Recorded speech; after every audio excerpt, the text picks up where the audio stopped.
Muy buenas noches, hermanos y amigos en Cristo Jesús. Hoy retornamos a nuestro tema, el mensaje de la cruz, en su segunda parte, haciendo énfasis en el ejemplo que Jesús nos legó en la cruz. Y la semana pasada introdujimos esta serie, afirmando que lo acontecido en Viernes Santos y en Pascua de Resurrección no fue un accidente, sino la culminación del acto salvífico de Dios en su Hijo, el Cristo, el Mesías.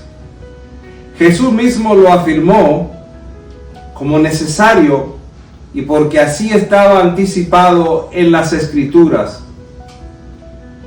Viendo esto, ese momento como la hora para la cual Él había venido al mundo. En la cruz, Cristo estaba entregando su cuerpo como una ofrenda en rescate, una ofrenda viva en rescate por muchos, por todo el mundo. Y así concluimos entonces, Él quiso ser recordado, instituyendo el santo sacramento de la comunión que su iglesia debía celebrar todas las veces hasta su regreso glorioso. El mensaje, la redención a precio de muerte y muerte de cruz, como vimos, era una locura, una tontería o un sinsentido. Y esto para los sabios y entendidos de este mundo. Pero para los que se salvan, esto es poder de Dios. Y lo encontramos en 1 Corintios capítulo 1 versículo 18. Notamos igualmente que el símbolo de la cruz cobró especial significado a causa del medio cultural en que la iglesia lo enarbolaba, es decir, en la cultura greco-romana, donde la cruz era un símbolo de vergüenza. Con esto como marco de su mensaje, Pablo le dice a los corintios que él se gloriaba en la cruz, presentándose a sí mismo como crucificado juntamente con Cristo. Y al entrar a esta segunda entrega, hoy vamos a profundizar en el mensaje de la cruz desde el ejemplo dado por el mismo Señor Jesucristo. Y esta vez veremos el asunto visto por el otro gran maestro o paladín de la fe cristiana, el apóstol Pedro, quien invita a los creyentes a seguir los pasos de su maestro, viviendo una vida de entrega y de servicio. Para eso vamos a escoger algunos textos del capítulo 2 de su primera epístola, los cuales dicen: amados, yo les ruego, como extranjeros y peregrinos, que se abstengan de los deseos de la carne que batallan contra el alma, manteniendo buena su manera de vivir entre los gentiles, para que en lo que murmuran de ustedes como malhechores, glorifiquen a Dios en el día de su manifestación, al considerar sus buenas obras. Por causa del Señor, sométanse a toda institución humana, ya sea al rey como a sus superiores, y también a los gobernadores, como por él enviados para castigo de los malhechores y alabanza de los que hacen el bien. Porque esta es la voluntad de Dios, que haciendo bien hagan callar la ignorancia de los hombres insensatos, como libres, pero no como los que tienen la libertad como pretexto para hacer lo malo, sino como siervos de Dios. Honren a todos, amen a los hermanos, teman a Dios honren al rey. Ustedes, los criados, estén sujetos con todo respeto a sus amos, no solamente a los buenos y a los afables, sino también a los difíciles de soportar, porque esto merece aprobación. Si alguno, a causa de la conciencia delante de Dios, sufre molestias, padecimientos injustamente, pues, ¿qué gloria es si pecando son bofeteados y lo soportan? Mas, si haciendo lo bueno sufren y lo soportan, esto ciertamente es aprobado delante de Dios. Pero para esto fueron llamados, porque también Cristo padeció por nosotros, dejándonos ejemplo para que sigan sus pisadas, el cual no hizo pecado, ni se halló engaño alguno en su boca, quien cuando lo maldecían no respondía con maldición, cuando padecía no amenazaba, sino encomendaba la causa del que juzga justamente, quien llevó él mismo nuestros pecados en su cuerpo sobre el madero, esto es la cruz, para que nosotros, estando muertos a los pecados, vivamos a la justicia, y por cuya herida fuimos igualmente sanados. Porque ustedes eran como ovejas descarriadas, pero ahora han sido vueltos al pastor y obispo de sus almas. Palabra de Dios. El autor de este texto bíblico, Pedro, fue el primero de los discípulos que se atrevió a identificar a Jesús como el Mesías, el Cristo, el enviado, el ungido, el Salvador. Mateo 8:29. Desde el momento en que el apóstol hace esa declaración, Jesús empezó a enseñar a sus discípulos que él tendría que ser entregado y sufrir violencia. Y Pedro, desde luego, se opuso vehementemente a la idea de que su maestro pasara por esa vergüenza, y subrayo la palabra vergüenza. Y dijo: no, no Señor, gritó en una ocasión, que nunca tal cosa te haya de pasar. Sin embargo, el mismo Pedro, 30 años después, dio un giro de 180 grados. Y ahora, para él, la muerte que era inconcebible vino a ser indispensable, no solo en la vida del propio maestro, sino en la de sus propios discípulos. Para entender la profundidad de este asunto y los motivos de Pedro en su nuevo estado mental, debemos también recordar, como lo señala el gran autor de que hemos hablado varias veces, John Stott, que en ese momento el cristianismo era todavía en todo el imperio romano ilegal, y que, hablando en términos peyorativos de Nerón, dice: el neurótico emperador Nerón perseguía entonces cruelmente a los discípulos de Cristo. Y en ese marco, Pedro está escribiendo especialmente a los creyentes que servían de esclavos, es decir, sirvientes, en casa de no creyentes. Presten especial atención a lo que sigue. Y a esos creyentes, Pedro les exhorta a soportar pacientemente el sufrimiento, afirmando que esto es parte del llamado cristiano. ¡Wow!, diríamos nosotros. Y la razón que da Pedro es que si Jesús, siendo sin pecado alguno, él sufrió por nosotros, sin responder violentamente a los que lo humillaron, nosotros no podemos o no podíamos hacer menos, sino seguir el ejemplo de nuestro Maestro. Y el mismo Stott nos ayuda una vez más y nos explica que la palabra ejemplo es usada en esta ocasión o en esta porción del Nuevo Testamento del mismo modo que un maestro diestro utilizaba un patrón de escritura el cual debía ser trazado o calcado por sus estudiantes de modo que aprendiesen la destreza de la escritura manual.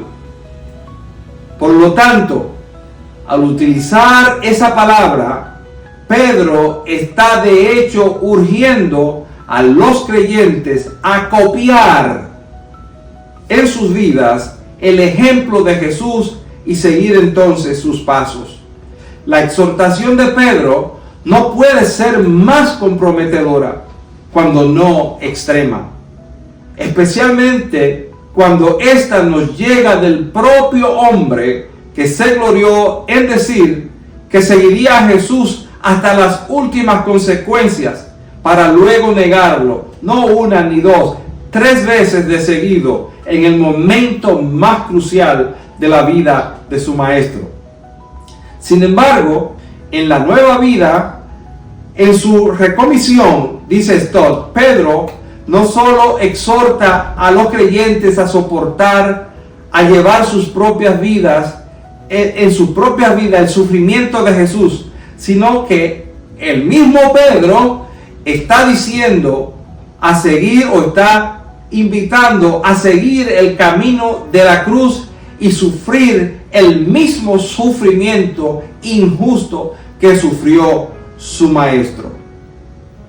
La tradición recoge que Pedro murió en Roma, crucificado al igual que su maestro, pero esta vez colgando de los pies en una cruz a causa de su compromiso y discipulado cristiano.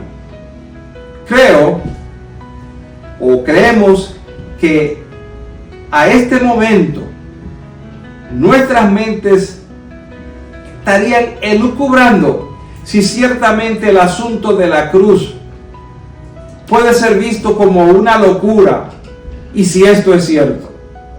El mismo esto se pregunta si nos sometemos a padecer o permitir el sufrimiento, el oprobio, la vejazón como injusto, ¿queda aún algún lugar para la justicia?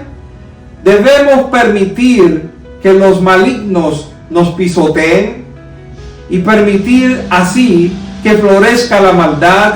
La respuesta es sencillamente no, dice Stott, añadiendo que Pedro lo afirma en el versículo 23, capítulo 2, cuando dice: si ciertamente Cristo no devolvió mal por mal, Él sometió al que juzga todas las cosas con justicia.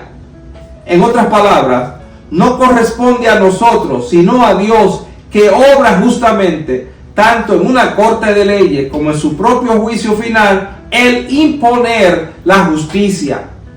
El amor y la justicia no son incompatibles, dice Stott, son complementarios. Ese es el clásico punto de vista pacifista cristiano con respecto a la violencia.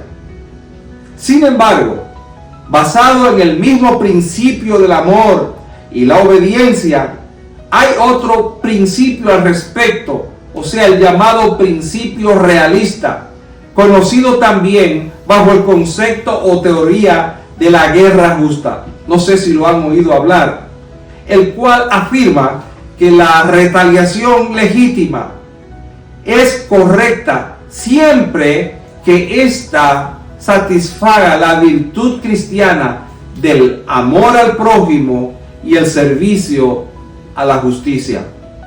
Hombres como San Agustín, en su obra La Ciudad de Dios, o Juan Calvino en sus obras Institutos, y Martín Lutero, e inclusive San Pablo en Romanos 13, sostienen que es deber del Estado el utilizar la espada, o sea, un recurso violento, como medio legítimo para impartir justicia.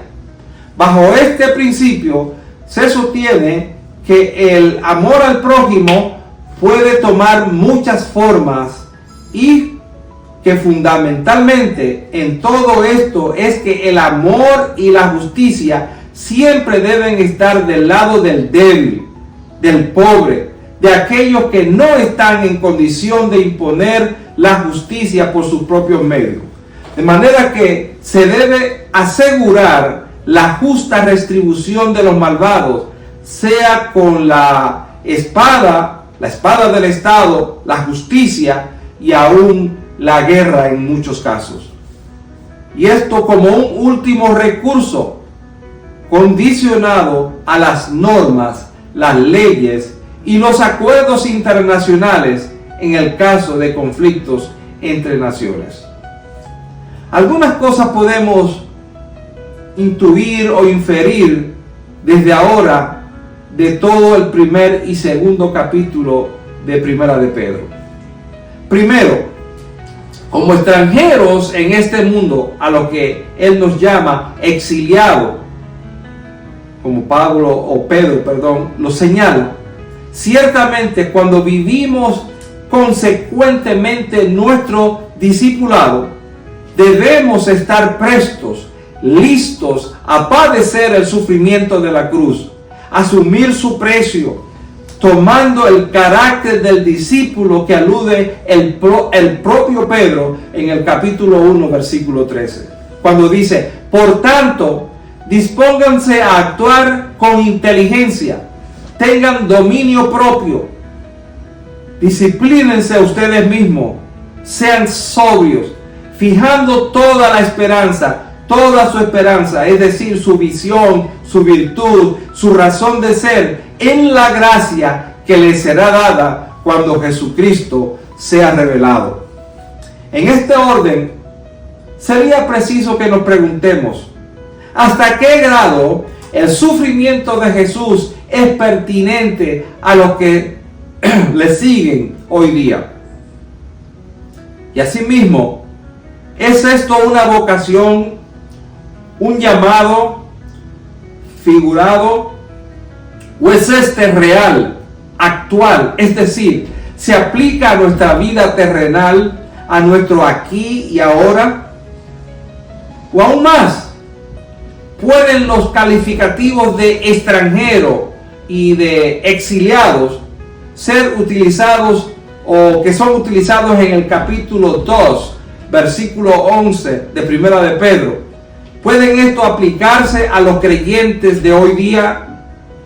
El mismo apóstol exhorta a los creyentes a comportarse honorablemente entre los gentiles, es decir, entre los no creyentes, de manera que aunque no nos acusen de toda clase de maldad de forma injusta, ellos puedan ver en nuestra conducta correcta, la observen y glorifiquen a Dios. Por lo que se afirma en los versículos 1, 20 al 21 de Primera de Pedro, se puede también intuir ciertamente que seguir el ejemplo de Jesús hoy día implica que en muchas circunstancias podríamos padecer de hecho sufrimientos.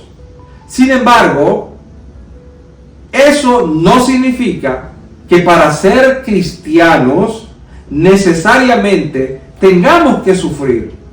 Nuestro llamado es a ser pueblo santo, nación santa, real sacerdocio, escogidos de Dios para anunciar las virtudes de aquel que nos llamó de las tinieblas a la luz. Versículo 9 del capítulo 2. Como se observa, la cruz como un concepto y el ejemplo de Jesús en la vida de los creyentes tienen muchas otras aplicaciones. Y una de estas es, otra vez, el concepto de extranjería de la iglesia en una cultura o medio hostiles a los valores y formas de ser de la iglesia. Cuando la iglesia es iglesia y los cristianos somos cristianos, cuando no se juega a ser iglesia, sino a ser auténticamente la iglesia, cuando se permite a Jesucristo ser nuestro Señor, el asunto es verdaderamente comprometedor. Cuando la cruz marca la dirección, la visión de la iglesia y de los creyentes, la cruz es un escándalo, como lo fue en la cultura greco-romana del primer siglo hasta el siglo 325. Y llevar esa cruz conlleva un precio. Los cristianos de este tiempo tenemos que retomar el mensaje de la cruz, la locura de la cruz, y profetizar a los huesos secos que nos rodean, diciéndoles que en la cruz está la redención y la esperanza. Pero para que este mensaje sea escuchado, la iglesia y los cristianos necesitamos tomar la cruz de Cristo cada día, no solo el domingo, sino los 7 días de la semana, viviendo un estilo de vida diferente a los estándares del tiempo presente, de manera que los hombres puedan glorificar a Dios, que puedan ver a Dios y a Jesucristo en nosotros. Y ahora, preguntamos, ¿qué de la cruz como símbolo de esperanza, de vida, antes que un sacrificio? A este punto nos moveremos ciertamente la semana que viene. Aún o en un mundo que se pierde en la sin razón, el miedo, la muerte, la cruz de Cristo les recuerda que más allá de la muerte, más allá del sacrificio, hay vida, hay esperanza y hay razón de vivir, porque el que venció a la muerte nos hace al mismo tiempo más que vencedores. Amén. La paz de Dios sea con ustedes.